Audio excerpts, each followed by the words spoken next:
Bugün çox faydalı hesab etdiyimiz bir qidadan, qozdan danışacağıq. Qoz beyin üçün, ürək üçün, yaddaş üçün faydalıdır deyirlər. Hətta bir çox insan hər səhər qoz yeməyə çalışır. Amma maraqlıdır ki, bəzi insanlar üçün qoz təhlükəli də ola bilər. Bəli, düzgün eşitdiniz. Elə hallar var ki, qoz yemək sağlamlığa ciddi problem yarada bilər. İndi isə gəlin birlikdə baxaq. Kimlər qoz yeməməlidir və ya ehtiyatla istifadə etməlidir? İlk olaraq allergiyası olanlardan başlayaq. Qoz ən güclü allergiya yaradan məhsullardan biridir. Bəzi insanlarda bircə tikə qoz belə ciddi reaksiya yarada bilər. Dəridə qızartı, qaşınma, səpki, nəfəs almaqda çətinlik və hətta boğulma hissi yarana bilər. Ağır hallarda insanın həyatı təhlükəyə düşə bilər. Əgər qoz yedikdən sonra bədəndə qəribə dəyişiklik hiss edirsinizsə, mütləq həkimə müraciət etmək lazımdır. İkinci vacib məsələ mədə problemləridir. Qastrit, mədə xorası və ya bağırsaq həssaslığı olan insanlar qozu çox yeyəndə narahatlıq hiss edə bilər. Çünki qoz yağlı məhsuldur və həzmi bir qədər çətin olur. Bu zaman qarında köp, ağrı, yanma və ağırlıq yarana bilər. Xüsusilə gecə saatlarında çox qoz yemək bəzi insanlarda ciddi narahatlıq yaradır. Bir başqa risk qrupu isə öd kisəsi və qaraciyər problemi yaşayan insanlardır.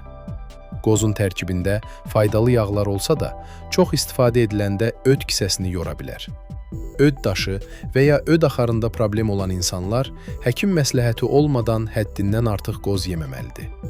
İndi gələk artıq çəkidən əziyyət çəkən insanlara. Bir çox insan düşünür ki, qoz faydalıdırsa, istədiyi qədər yeyə bilər. Amma bu yanlış fikirdir. Qoz çox kalorili qidadır.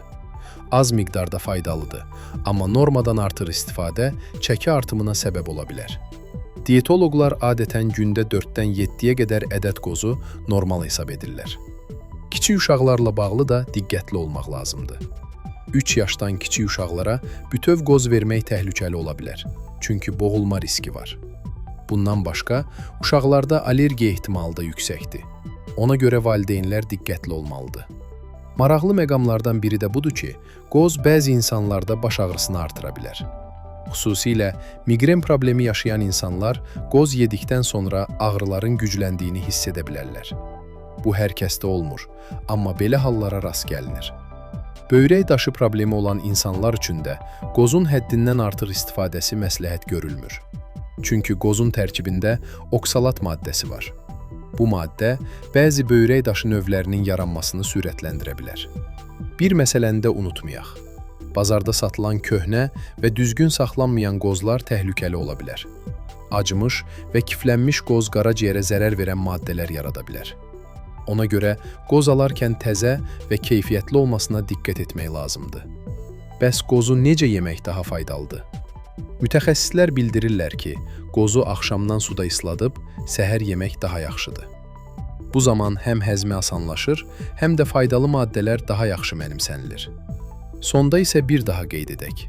Qoz çox faydalı qidadır, amma hər faydalı şeyin də norması var.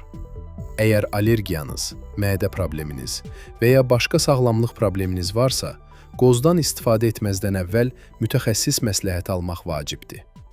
Əgər bu məlumatlar sizin üçün faydalı oldusa, videonu bəyənin, kanala abunə olun və fikirlərinizi şərhlərdə yazın. Sağlam qalın, növbəti videolarda görüşərik.